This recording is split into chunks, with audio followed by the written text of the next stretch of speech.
రాష్ట్రంలో ఎవరు ఊహించని విధంగా, దేశంలో ఎప్పుడు జరగని విధంగా మొట్టమొదటిసారిగా గవర్నమెంట్ బడులన్నీ ఇంగ్లీష్ మీడియం కింద మార్చిన చరిత్ర ఎప్పుడైనా ఉంది అని అంటే అది వైఎస్ఆర్సీపీ ప్రభుత్వం. మొట్టమొదటిసారిగా గవర్నమెంట్ బడులలో ఇంతకుముందు ఎప్పుడు ఊహకు కూడా అందేటివి కాదు. ఎవరైనా ఎవరి దగ్గరికైనా వచ్చి గవర్నమెంట్ బడులు ప్రైవేట్ బడులతో ఎప్పుడూ పోటీ పడలేవు అనే మాటలు మనం అంతా వింటూ ఉంటాం.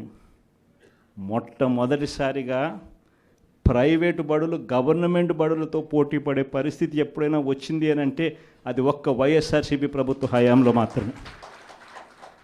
మొట్టమొదటిసారిగా బడులల్లో నాడు నేడు కార్యక్రమంతో బడులు రూపురేఖలు మారాయి. మొట్టమొదటిసారిగా 6వ తరగతి నుంచి ప్రతి క్లాస్ రూమ్లోనూ ఇంటరాక్టివ్ ఫ్లాట్ ప్యానల్స్తో డిజిటల్ బోధన ఎప్పుడైనా మొదలైంది అంటే అది వైఎస్ఆర్సీపీ హయాంలోనే మొదలైంది.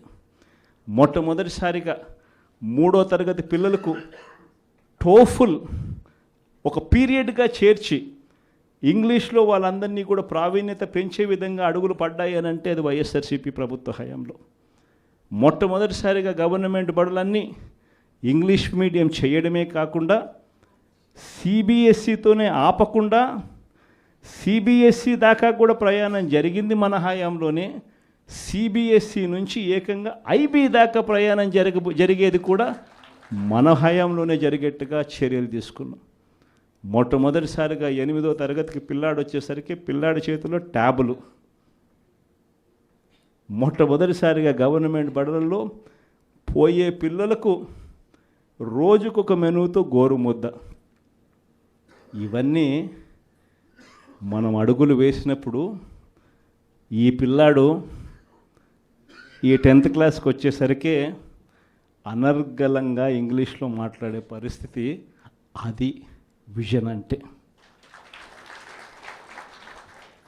హైయర్ ఎడ్యుకేషన్లో ఎప్పుడు చూడని విధానం, ఊహకు కూడా ఎవరికి అందల. మన డిగ్రీలు చదువుకుంటే ఉద్యోగాలు రావు, మన డిగ్రీలను ఇంకా బెటర్గా చేయాలి అని తలంచుతో మొట్టమొదటిసారిగా ఎడెక్స్ అనే సంస్థను తీసుకొని వచ్చి మొట్టమొదటిసారిగా ఆన్లైన్ వర్టికల్స్ తీసుకొని వచ్చి మొట్టమొదటిసారిగా ఆ వర్టికల్స్కు సర్టిఫైడ్ చేసినాం. అంటే మన డిగ్రీ చదువుతా ఉన్న పిల్లాడు ఆయనకు నచ్చిన కొన్ని కోర్సులు స్టాన్ఫర్డ్, హార్వర్డ్, ఎల్ఎస్సి, ఎంఐటి వంటి పెద్ద పెద్ద యూనివర్సిటీలు, విదేశీ యూనివర్సిటీల దగ్గర నుంచి వాళ్ళు కోర్సులు ఆఫర్ చేస్తారు ఆన్లైన్లో. మన పిల్లలు ఆ కోర్సులు ఇక్కడ తీసుకొని ఆ ఎగ్జామ్ రాస్తాడు. రాసిన ఆ ఎగ్జామ్కు ఆ యూనివర్సిటీ సర్టిఫికెట్ ఇస్తుంది. ఆ సర్టిఫికెట్ మన కరికులంలో భాగమవుతుంది. మన డిగ్రీ తీసుకున్న పిల్లోడు బయటకు వచ్చేసరికి ఆ పిల్లానికి 4-5 రకాల కోర్సుల్లో ఒక ఆక్స్ఫర్డ్ సర్టిఫికెట్, ఒక ఎల్ఎస్సి సర్టిఫికెట్, ఒక ఎంఐటి సర్టిఫికెట్, ఒక స్టాన్ఫర్డ్ సర్టిఫికెట్తో పాటు తన డిగ్రీ తన చేతికి వస్తుంది. అంటే రిస్క్ మేనేజ్మెంట్ కోర్సు ఎల్ఎస్సి ఇస్తుంది సర్టిఫికెట్, డేటా అనలిటిక్స్ కోర్సు ఒక స్టాన్ఫర్డ్ ఇస్తుంది సర్టిఫికెట్, అసెట్ మేనేజ్మెంట్ కోర్సు ఒక ఎల్బిఎస్ ఇస్తుంది సర్టిఫికెట్. ఇలాంటి సర్టిఫికెట్లతో పిల్లాడు బయటకు వచ్చి తన డిగ్రీ పొంది తన అప్లికేషన్ పెట్టుకుంటే ఎలాంటి ఉద్యోగాలు వస్తాయి అన్నది ఆలోచన చేసి ఆ పిల్లలకు విద్యా దీవెన, వసతి దీవెనతో సహా ఇవన్నీ ఏర్పాటు చేయడం అన్నది విజన్ అంటారు. వైద్యం కోసం ఏ పేదవాడు అప్పుల పాలయ్యే పరిస్థితి రాకూడదని,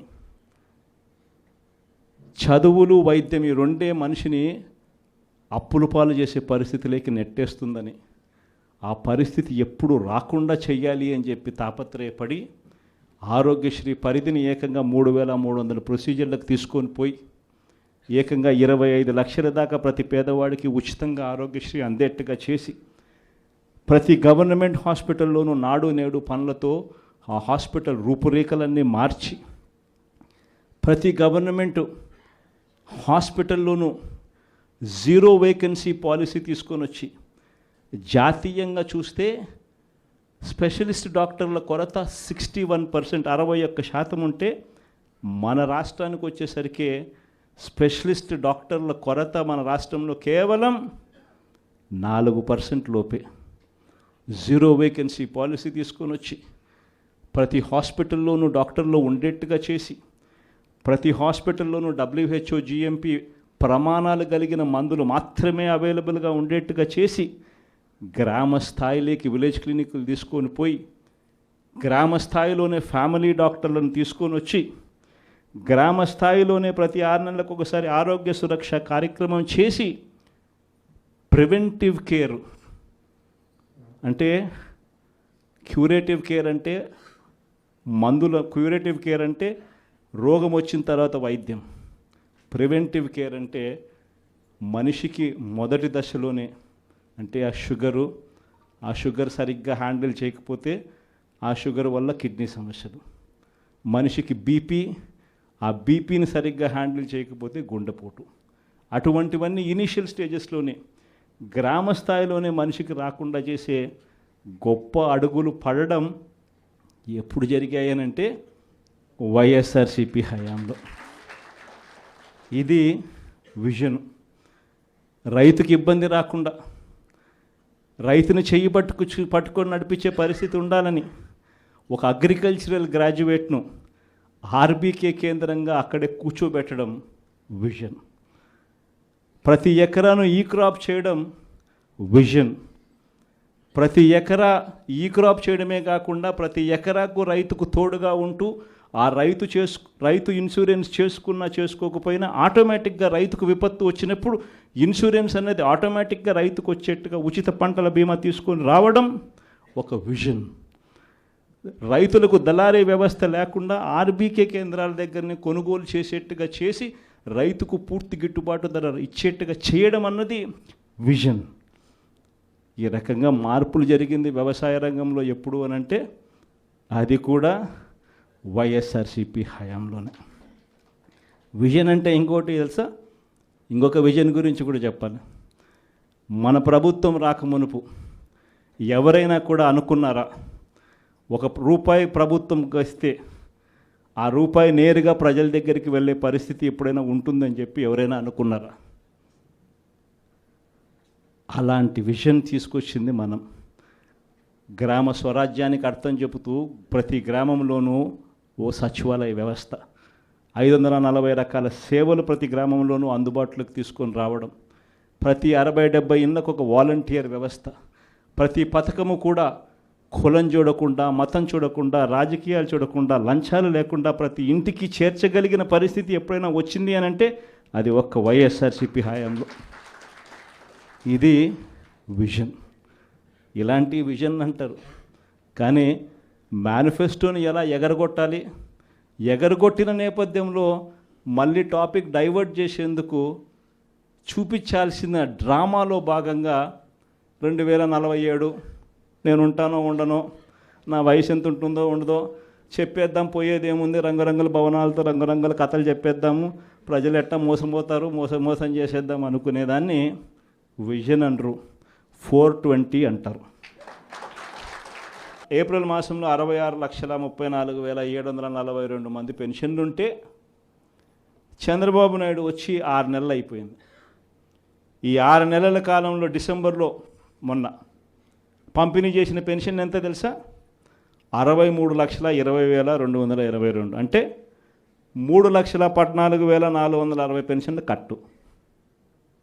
చంద్రబాబు నాయుడు వచ్చిన 6 నెలల కాలంలో కొత్త పెన్షన్లు ఒక్కరికి ఇవ్వకపోగా ఉన్న పెన్షన్లు 3,14,000 కట్టు కావడమే కాకుండా ఏమన్నాడు మొన్న ఏదో సర్వే అంట, ప్రతి జిల్లాకు ఒక సచివాలయం అని చెప్పి సర్వే చేయించినాడు. 10,000 మందిని సర్వే అంట చేయించినాడు. అందులో ఆయనంతకు ఆయన చెప్పినాడు 534 మంది ఫ్రాడ్ అని. అంటే రెడీ, మళ్ళీ 5% కట్టు, అంటే మళ్ళీ 2 నెలల్లో మళ్ళీ 3-4 లక్షలు కట్ చేయడానికి మళ్ళీ సిద్ధం.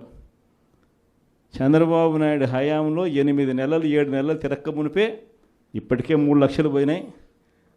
ఇంకా 3 నెలలు తిరక్కసరికే మళ్ళీ 4 లక్షలు తీసేయడానికి మళ్ళీ రంగం సిద్ధం. పెన్షన్ల పరిస్థితి ఇది. ఇలాంటి పరిస్థితుల మధ్య పోరుబాటకు మనమంతా కూడా సన్నద్ధమయ్యే కార్యక్రమంలో భాగంగా మిమ్మల్ని అందరినీ కూడా పిలవడం జరిగింది. మిమ్మల్ని అందరికీ మీ అందరికీ కూడా ఈ కొన్ని విషయాలన్నీ కూడా మీ అందరితో కూడా పాలుపంచుకోవడం జరిగింది. మీ అందరినీ కూడా ఈ పోరుబాటలో వైఎస్ఆర్సిపి జెండాను రెపరెపలాడిస్తూ వైఎస్ఆర్సిపి అనే పార్టీ ప్రజలకు తోడుగా ఉండే పార్టీ అనే నినాదం ప్రతి గ్రామంలోనూ కూడా చిరస్థాయిగా మిగిలిపోయే విధంగా యుద్ధం చేయాలి అని, పోరాటం చేయమని అభ్యర్థించడానికి మిమ్మల్ని అందరినీ కూడా మనస్ఫూర్తిగా చేతులు జోడించి కోరుతాను.